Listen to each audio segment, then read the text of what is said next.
You make a difference in students' lives no matter what. You build your students' confidence to think independently and with creativity. You help each student realize their potential. You create community in our classrooms, our schools, our neighborhoods. You are our nation's future makers.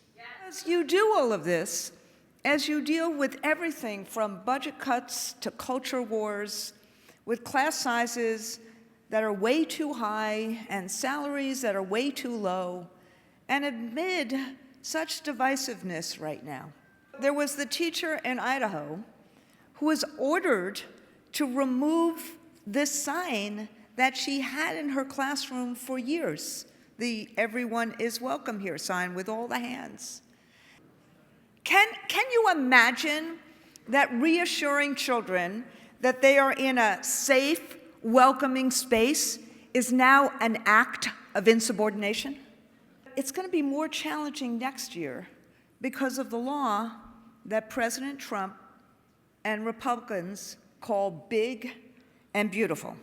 Think about what this bill will mean for your classrooms. Children coming to school with even more needs and fewer resources to support them. So I want to talk about, for the rest of the speech, how we fight back and how we fight for a better life as educators, as workers, trade unionists, and as Americans, and why we must be beacons for our communities as never before. We should be alarmed and outraged that we are seeing authoritarian tactics here in America. Right.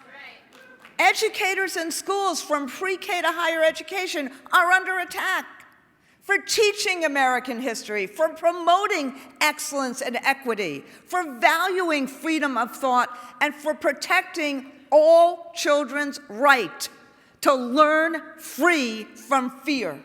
I thought about it ever since Chris Rufo said that to get to universal vouchers, you have to create universal public school distrust.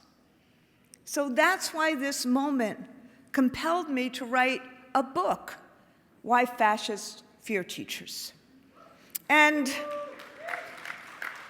I warn in it about the dangers of this attack on knowledge and pluralism, and I spell out the ways we can fight back to defend critical thinking, to defend opportunity, and to defend democracy.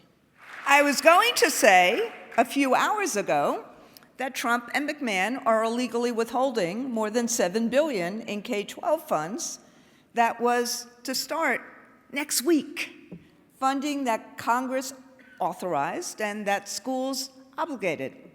But today, they backed down. Trump and his congressional majority have now gone for the jugular because this big, ugly tax law, sorry, I'm calling it the big, ugly betrayal. It includes a nationwide voucher program.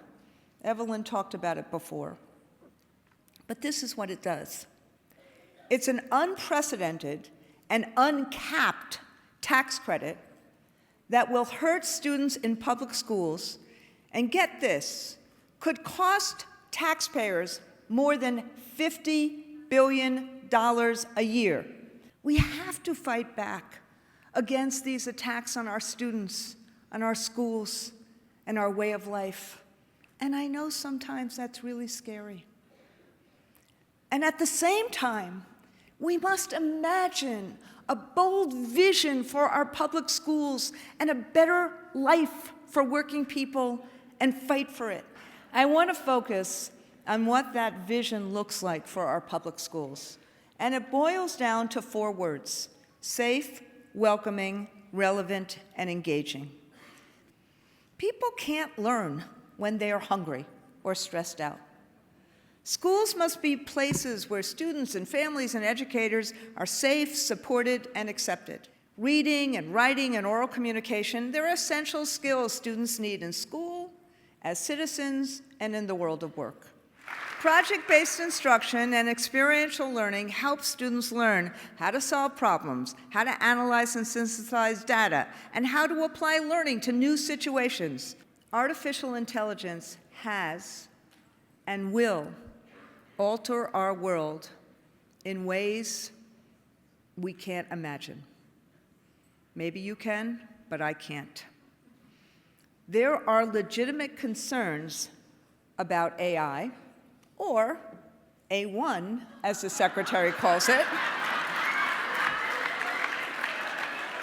Educators must be able to maximize the good and minimize the bad, to use it safely, wisely, and ethically. That's why we first developed, I think I have them here too, we first developed these common sense guardrails.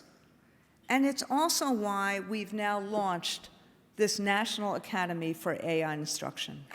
But let's be clear, we don't go into this with blind trust.